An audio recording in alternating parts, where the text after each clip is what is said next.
Bem-vindos a mais um pós-jogo aqui no Camisa 12. Muito obrigado a todos vocês que estão sempre ligados aqui no canal. Já sabe que é o nosso ritual, vai clicando em curtir. Se você não é inscrito ainda, inscreva-se agora. Primeiro eu preciso explicar para quem não me acompanha lá no Instagram por qual motivo eu demorei tanto para postar o pós-jogo. Acabou a partida, eu andei igual maluco pelas ruas de Buenos Aires e depois, às 10 horas, deixei o hotel, fui para o aeroporto e aí começou a saga para chegar em Belo Horizonte. O voo lá atrasou 2 horas, eu fui para Santa Cruz de la Serra, atrasou para Cochabamba porque estava esperando a gente. Em Cochabamba atrasou várias horas, eu perdi a conexão em São Paulo, não tinha mais voo da Azul, aliás, não tem nem hoje, segunda, nem terça para Belo Horizonte, segunda funcionária lá. E cheguei na Latam e falei, quanto que é? Eu pago parcela, não tem também. Corri para a rodoviária, peguei o ônibus, cheguei aqui hoje pela manhã e tive que ir para o Alterosa Sport. Então, por toda essa saga, não foi possível gravar o pós-jogo, que não é nem perto do que a turma que estava de ônibus passou. O Marcelo da Uniformizada até entrou em contato comigo, a loucura me mandou o post, o Marcelo me mandou mensagem no WhatsApp, falou, Fael, divulga pra gente. Fiz aquilo que estava ao meu alcance no momento, que é muito mais do que uma story que teria X visualizações. Eu mandei para o Globo Esporte, no ataque, Itatiaia, mandei para Alterosa passar no sábado. Enfim, para colocar tudo isso à tona, o tratamento desumano que a turma de ônibus passou na Argentina. Sobre o clima na Argentina das pessoas que estavam lá, o atleticano foi, segundo fonte, estava em cerca de 25 mil atleticanos no estádio, na partida, acho que era 37 ou 35, acho que 35 a 27 ou 37 a 25 no total, né? O Botafogo, a maioria, tudo novo para eles, nunca tinham ido uma final, um time muito forte. Depois do 5-0 no Peñarol, compraram as passagens mais baratas também, mas um bom número de atleticanos. E o clima não estava de grande rivalidade entre atleticanos e botafoguenses, rolou aquele confronto de cantar mais alto em alguns locais onde estava ali, mas um botafoguense descreveu bem que o clima era minha treta não é com você, eu quero a taça que você quer, mas minha treta não é com você, eu quero a taça, essa aqui, que não foi possível porque eu não acendo essa luz aqui do Galo ganhou há muito tempo. Mas o que passou a turma do ônibus, eu já fui de ônibus para o Paraguai e para a Argentina atrás do Atlético. Sei que é um perrengue muito grande e pelos relatos de quem estava lá, foi um perrengue muito maior dessa vez, né? Mas quem estava na Argentina ali garantiu uma festa muito bonita pelas ruas, daquilo do atleticano, atleticanizar todo mundo por onde passa. Eu não gosto quando a turma ensina a gritar chupa Maria, não. Eu gosto que ensina a gritar galo. Ah, você torce pro Mineiro? Sim, cara. Lá a gente chama de galo. Quando quiser falar da gente, grita galo. E aí você ensina o cara a gritar o seu nome e esquece qualquer outra coisa, certo? Sobre time, sobre momento, sobre favoritismo, 99% dos atleticanos sabiam que o Botafogo, obviamente, o cara que não sabia disso, ele vive no mundo da lua, né? A gente sabia que o Botafogo tinha um time mais forte, a gente sabia que o Botafogo tinha um banco de reservas principalmente mais forte. Em algum vídeo eu citei que eu queria que em algum momento o Atlético ganhasse o título cagado. Algum pós-jogo, já deve ter um mês e meio, 2 meses, algo que vi alguns times ganhando. Que olha, você não tem um time que está prontinho para ser campeão, não está redondinho, mas você vai passando e de repente você tropeça numa taça, né? Já vi acontecer realmente. Eu já acho que a final foi meio, desculpa o termo, gente, às vezes você está assistindo até na hora da refeição, mas é uma final cagada. Se você olhar o que a gente jogou no Campeonato Mineiro, né, o Atlético tem, pegando um recorte maior da era Felipão, um primeiro turno muito ruim, um segundo turno muito bom. O Campeonato Mineiro, péssimo, início de Milito muito bom. Depois um momento muito ruim e um momento bom. Depois um momento péssimo, um momento razoável, péssimo, um momento inferno. Que é esse agora. Já que é a pior sequência da história do clube. Não estou falando que é do século, da década, da história do clube. O mês de novembro, né, foi de castigar realmente. E todo mundo virou a guerra do mental. Todo atleticano citava o termo do mental é nosso, o mental do Botafogo está pressionado pelo ano passado. E a gente meio que tentou se apegar a isso para nos confortar que poderia equilibrar com um time muito bom do Botafogo. Né? Um time montado com características que o elenco precisava, não é contratação a esmo do tipo, quem está livre no mercado? Fulano, traz. Vamos fazer uma aposta no Robert do Atlético, né?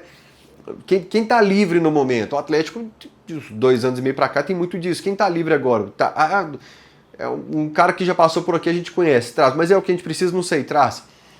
O Botafogo não. O Botafogo é um time de força, de velocidade, com característica de jogador de lado do campo, com drible, e muita força e muita velocidade nesses jogadores. E quando eles não estão, tem peça de reposição? Tem. E quando o Igor está na seleção, o Tiquinho do ano passado, que era o titular, agora é reserva. Segurava a onda, segurou agora.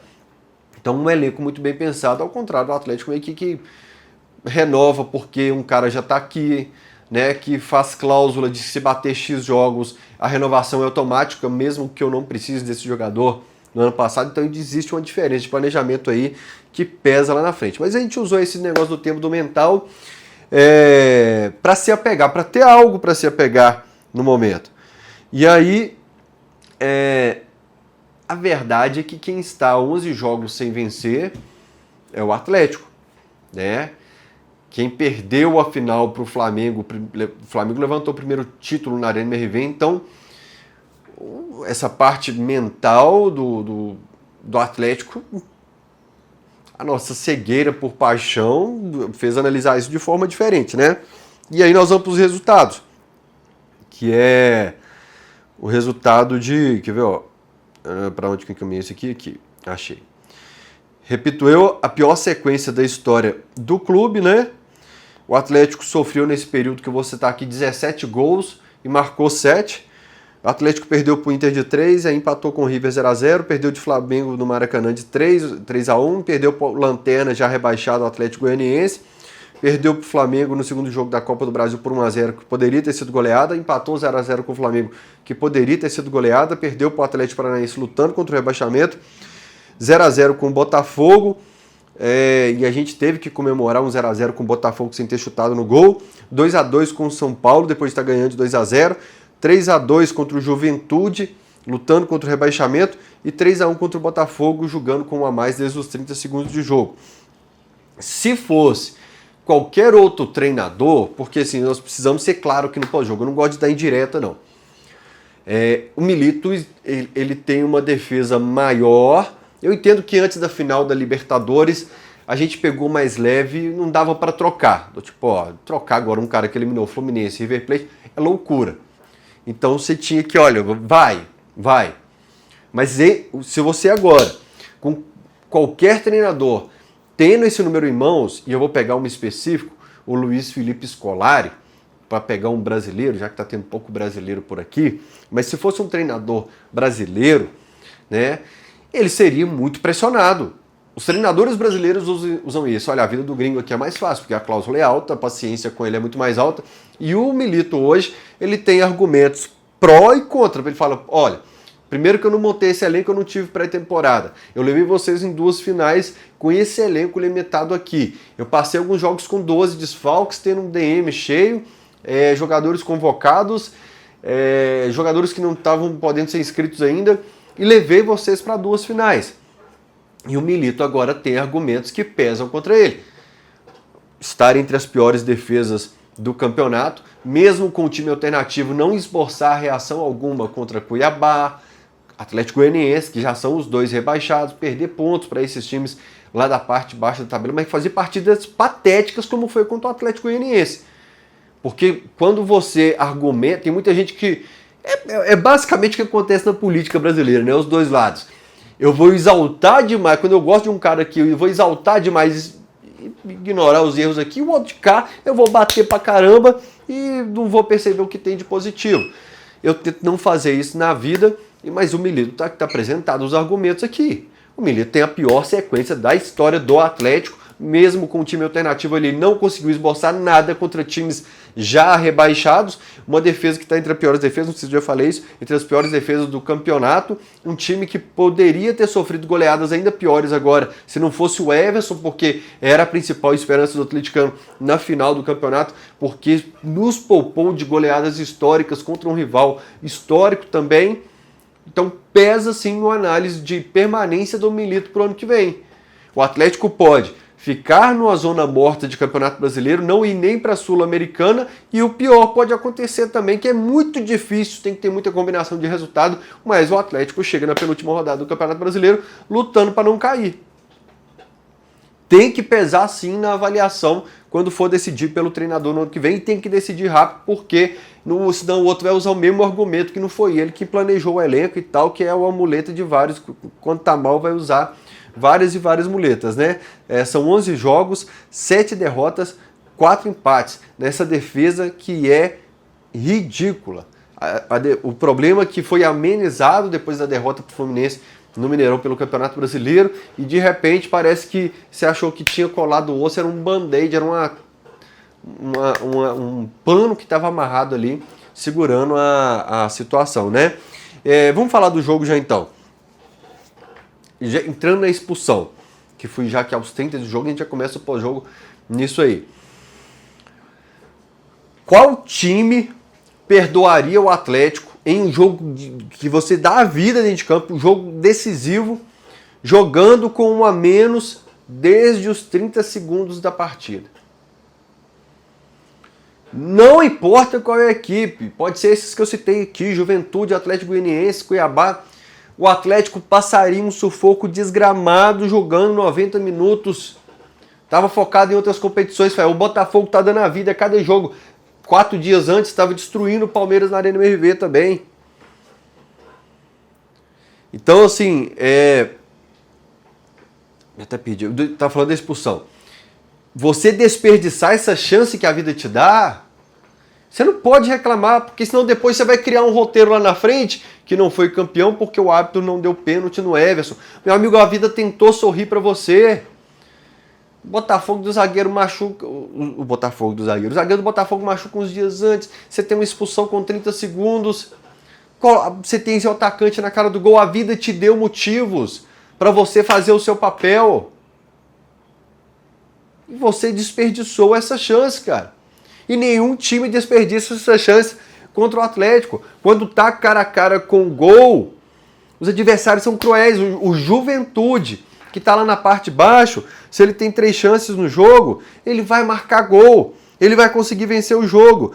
Para o Atlético, tem que ser 10 chances, 15 chances, um parto, fórceps para conseguir um golzinho. Aí, tem um cartão vermelho, poderia ter mudado a postura, cara. O Lianco foi utilizado contra o Fluminense no lado direito, fez uma partidaça ali contra o Fluminense e virou o dono da posição. E ele começa a ter arrancadas ali depois para tentar auxiliar a Scarpa, mas não era a dele. Porque o Milito colocou ele depois que a gente começou a perder, e o adversário ter 15 chances contra o Atlético, para segurar um pouco, para não ficar toda hora 3 jogadores contra o goleiro do Galo. Mas quando você precisava da proposta de subir, não era do Lianco, por mais que ele seja esforçado e tentasse. E por mais que o Scarpa não esteja jogando nada há algum tempo, o Scarpa precisava de um auxílio ali ao lado dele naquele momento.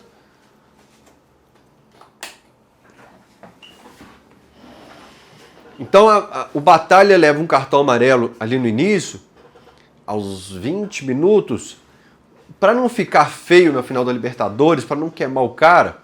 Tô com medo da minha câmera não tá focando, tá assim. Para não ficar feio, para não queimar o cara, tomou o Batalha, tô te tirando só porque você tomou amarelo. Deixasse o Lianco na defesa e colocava o Saravia pela direita para ter um pouco mais de ofensividade pelo lado direito. Eu repito, eu vou bater muito no Scarpa nesse pós-jogo, mas não tinha nada do lado dele ali para aproveitar alguma coisa. Já que você vai insistir 90 minutos jogando nas pontas, que tem alguém se aproximando. Eu não entendo o Atlético, que é um time que insiste em jogar pelos lados. E o Arana é uma ilha e o Scarpa outra ilha. Porque se você desloca o Hulk para ficar próximo do Scarpa, para ter contato, para ter alguém para ele se comunicar, o Hulk era o único que transportava essa bola pelo meio campo. Aí morreu o seu meio campo.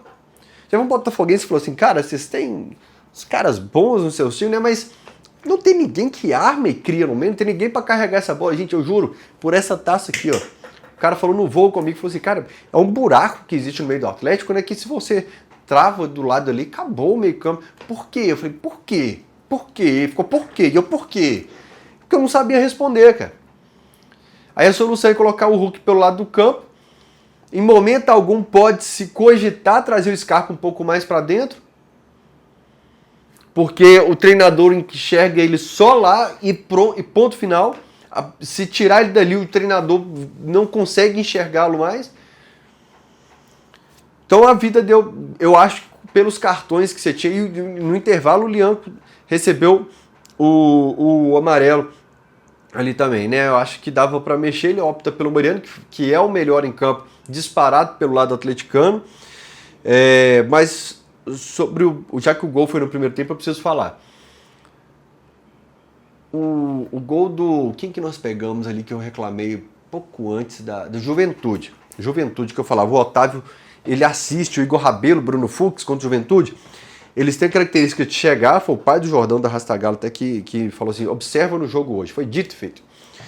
Chega, assiste o adversário, mas não dá combate. O Atlético não chega junto, os jogadores não têm essa característica. Bruno Fux não sabe zagueirar, Igor Rabelo não sabe zagueirar, o Otávio vem acompanhando com os olhos, e no gol do Botafogo, o primeiro gol, é a mesma coisa. O famoso cerca Lourenço. Todo mundo para, olha, assiste e só acompanha a jogada. O Botafogo só precisa optar por qual jogador ele quer acionar, porque todos estarão livres e todos poderão passar com tapete vermelho e com a educação que tem a zaga atleticana. E aí a tecla que eu bati o ano inteiro. Os erros nossos que proporcionam um gol para o adversário. Aquele pênalti, a bola me lembrou muito o Nathan Silva contra o Palmeiras. A bola é sua, cara. Já que não tem confiança, não espera, não é dia de você contar que o goleiro vai sair, não é para você proteger. Joga para lateral e faz o simples. Hoje não é a 13ª rodada do Campeonato Brasileiro, é uma final de Libertadores. Eu nunca vi um time tão viciado em entregar a situação para o adversário como é o Atlético. E se repetiu na final da Libertadores. Tá calor pra caceta aqui, se eu ligar o ventilador fica ventando em cima do microfone. Mas vamos lá. Eu posso reclamar que o Kardec entrou e não jogou nada? Eu posso reclamar do Vargas que perdeu o gol? Sim. Mas eu acho mais justo cobrar de quem eu esperava mais. Quando eu cito jogadores, que aqui eu já cobrei o Milito, agora eu estou entrando nos jogadores, lá ele, mas vocês entenderam. Depois eu vou chegar nos cargos acima. Os jogadores, o Hulk chutou de fora da área, o Hulk finalizou pelo lado do campo, o Hulk buscava a bola.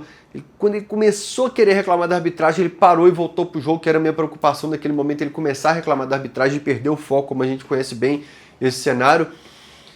Mas para um time que tem o Arana, que é convocado para a seleção, o Paulinho, que foi convocado há pouco tempo para a seleção, o Hulk, que era cotado e quase foi chamado agora, no meio do ano, para a seleção, para o Scarpa, que foi um dos talentos do Brasil nos últimos anos, eu esperava mais decisão, mais lances decisivos desses caras. Eu peguei os números do Paulinho agora, não teve uma finalização no gol durante a partida.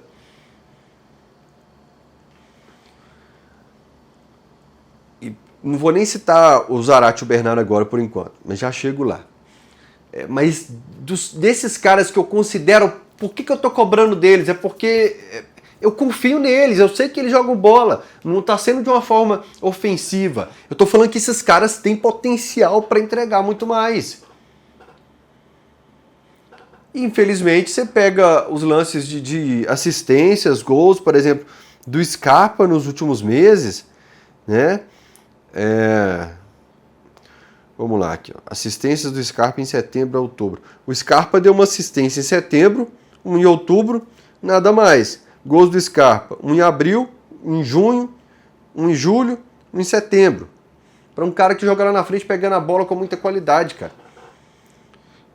Gols do Hulk depois de julho, 2 em setembro, 1 em outubro, 2 em outubro. Cara, é bem decepcionante. E aí, quem que nos salvou nesses últimos tempos? O Davidson, que a gente não dava nada por ele chegando do Cuiabá.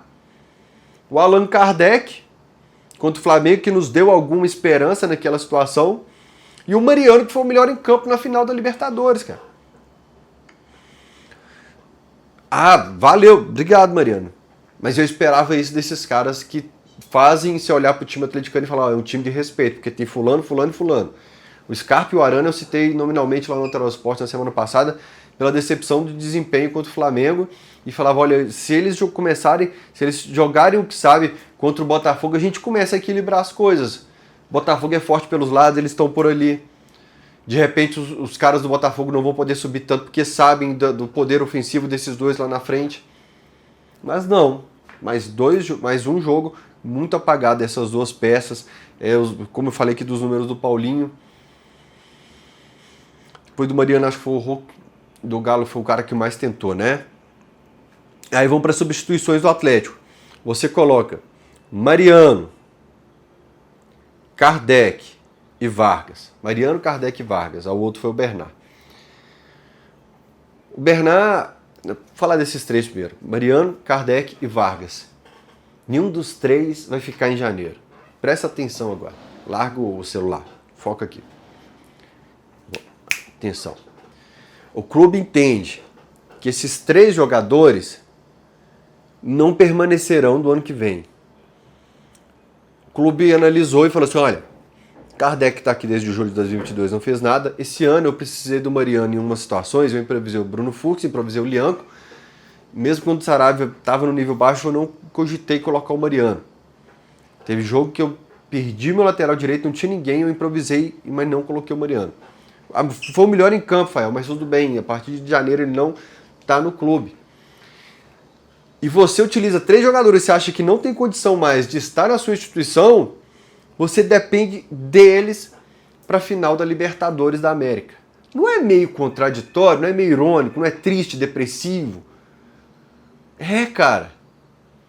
Porque eu não sei se eu estou conseguindo passar por vocês meu desespero. Era para você olhar para o seu banco e falar assim, eu estou precisando virar um jogo na Libertadores, eu vou colocar três jogadores que têm me dado dor de cabeça na escalação, porque eu cogito utilizá-los. Eu vou utilizar aqui jogadores que eu não posso perder de jeito nenhum no ano que vem. Mas não. Eu estou colocando três jogadores que daqui 2 semanas eu estou, muito obrigado, vai ali no RH, nós vamos fazer um acerto com você e vai com Deus. Então esse é o recorte que mostra bem a forma como o Atlético chega na final da Libertadores e que ainda me faz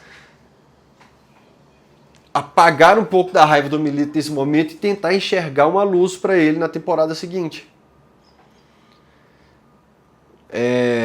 Fael deveria ter colocado o Alisson, eu também acho, eu teria colocado o Kardec, teria colocado o Alisson, que é um cara do drible pelo lado do campo, mas a gente já cogitou o Palácios depois do jogo contra o Grêmio lá, e depois não deu certo, a gente cogitou o Alisson em outros jogos e depois não deu certo, então talvez é aquela teoria que eu falo aqui, de que sempre melhor é o cara que não jogou, porque nós não temos ninguém no banco de reservas que é o cara que incendiou jogos durante a temporada quando saiu do banco.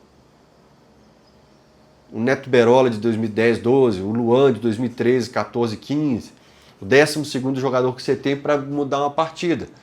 Você tem o Allan Kardec com um espasmo em 2 anos e meio, você tem espasmos raríssimos do Vargas, Palácio está sumidão, o Alisson com esperança dele para o futuro de evolução, quem mais? O Bernard não conseguiu desempenhar um bom futebol desde que chegou aqui. Não tinha ninguém, cara. Então por isso que eu hoje, pé da vida, tipo, 11 jogos não dá pra segurar treinador. Eu penso, olha os caras que ele precisou colocar no final de Libertadores. Se ele colocasse o Alisson, a gente ia estar puto porque ele colocou o Alisson. Um menino inexperiente que não arrumou nada na temporada. Mas o fato é que hoje eu tô bem puto com ele, principalmente porque... eu vou mostrar só o spam aqui da minha caixa de mensagem do Instagram. Mas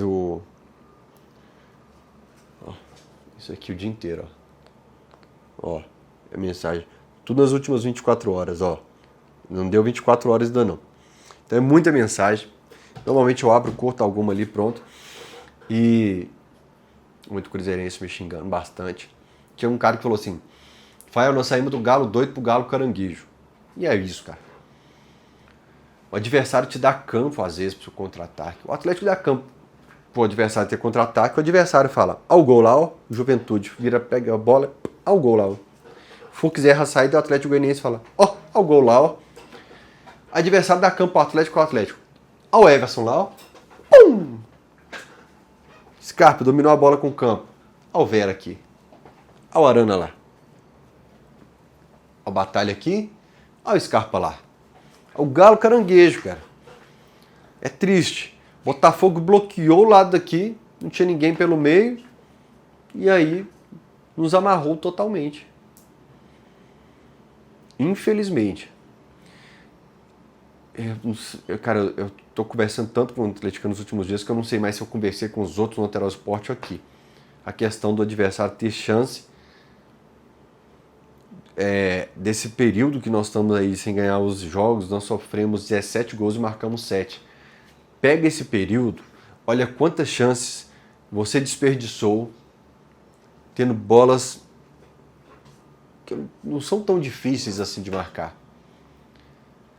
E sabe o que aconteceu quando o adversário teve chance? Ele guardou. Então o atleticano, ele tá puto da vida. Ele sabe até que o Botafogo tinha mais time e tal. Mas ele fica sempre com aquela sensação. Quando a gente tem a chance que a bola cai no pé lá na frente, a gente tem dó. E lá atrás, a gente facilita as coisas. A gente protege uma bola errada. E o terceiro gol do Botafogo é o que a gente falou de característica de jogador. Doeu muito a final, uma situação. Teve um vídeo do Savarino agora com o Everton Guimarães falando sobre a saída dele. O Caetano e o Cuca tem que responder. Do jogador de drible lá do campo, cara. Quando o jogador do Botafogo dribla e sai de um, já obriga o outro a vir nele. Aí já abre mais espaço lá. E se sair dele, fudeu, se tem a defesa toda aberta. E a gente não tem, cara. O Scarpa não vai pra cima com o drible deixando o jogador pra trás, o Paulinho não. O Hulk normalmente ele sai trumbando, levando, ele consegue às vezes, mas não é um garoto mais, vai fazer 39 anos ano que vem. O Palácios não convenceu o treinador, tanto que não está abandonado no elenco há algum tempo. E o Alisson, que parece que o Milito gosta muito dele, tem muito o que evoluir. Não vou perder meu tempo falando do Kardec e do Vargas, que daqui uma semana é com Deus até nunca mais. E se você está preocupado com o elenco, a gente já falou de treinador, de jogador, agora vem a parte final. Vamos lá para a última parte. O Atlético tem bons jogadores no elenco? Tem. O Scarpa eu acho que joga muito mais do que o Scarpa jogou nessa temporada. E é algo que os atleticanos conversam muito em off, mas não conversam tanto no microfone, nas câmeras, mas parece que não se sente em casa aqui. O Paulinho diz que está precisando de cirurgia, que está jogando sacrifício há algum tempo. O Hulk fará 39 anos ano que vem. O Arana não é esse cara das finais contra o Flamengo e Botafogo, mas a situação para o ano que vem é de preocupação. Eu sei que tem gente que precisa muito ouvir que vai dar tudo certo, mas 2025, para pensar comigo. Com um aporte recente, primeiro ano da Arena MRV e com o Galo na Libertadores, o seu banco de reservas foi esse. Com o Mariano já sem condições de uma temporada. Tem condição de fazer um grande jogo? Tem, mas a visão de quem administra tem que ser de temporada. E por isso improvisaram Bruno Fux, Lianco. O Allan Kardec, se aposentar em dezembro, ninguém assusta. O Vargas, que vive de espasmos há 2 anos, o Igor Gomes, que o treinador opta por morrer com a substituição com o time cansado, mas ele não é utilizado. O Palácios, a mesma coisa. Bruno Fux, que teve que renovar por cláusula. O Lemos, que nem é relacionado para o banco de reservas mais. O Rabelo, que parece que o treinador não gosta das características dele e também já está aqui, nunca conseguiu uma titularidade. Se com tudo isso, primeiro ano da Arena MRV, Galo na Libertadores e no ano de aporte, foi esse elenco, eu não quero imaginar no ano que vem. O fato é que prometeram que em 2025 a briga seria no nível de Palmeiras e Flamengo. O Galo está fora da Libertadores, precisando de uma renovação de elenco como a de 2020. Fora da Libertadores, precisando da renovação de elenco e custando 2 vezes mais que o time de 2019. O time de 2019 ficou na 13ª posição no Campeonato Brasileiro, parecido com esse agora. Saiu nas quartas da Copa do Brasil, na semi da Sul-Americana. Ou seja, semi da Sul-Americana, torneio continental, perto da final, quartas da Copa do Brasil, o atual perdeu na final e a mesma posição do Campeonato Brasileiro. Com um agravante de que custava, no total de folha e de montagem de elenco, talvez menos da metade disso. Então a questão vai além de ter dinheiro ou não. Vai na questão de saber utilizar esse dinheiro. Em 2025, em janeiro, não vai adiantar apostar no Robert. Quando eu falo Robert, é o perfil de jogador. Para chegar aqui, fazer o teste e talvez ficar encostado no banco. Não vai adiantar trazer o Allan Kardec, que esteja no último respiro da carreira. Eu acho que não vai acontecer. Mas o Atlético precisava de uma reformulação de elenco dessas que vira a chave. Como falou muito bem meu amigo Vitor Martins numa prosa, daquela que aconteceu em 2012, em 2020 e que agora precisaria novamente. De planejar o elenco e não só pegar quem está disponível, quem está livre no mercado, já que eu vou parcelar essas luvas aí nos 5 anos de contrato, entubar um cara de qualquer jeito no elenco. Vai acontecer? Acho que não. Já que o roteiro muda de acordo com o cenário, eu acho que vai vir o discurso de que nós não fizemos vendas ano passado, vamos ter que equilibrar, fazer uma venda aqui. É porque ignoram que as bilheterias foram altas, as premiações foram altas, poderia ter tapado esse buraco de necessidade de venda, mas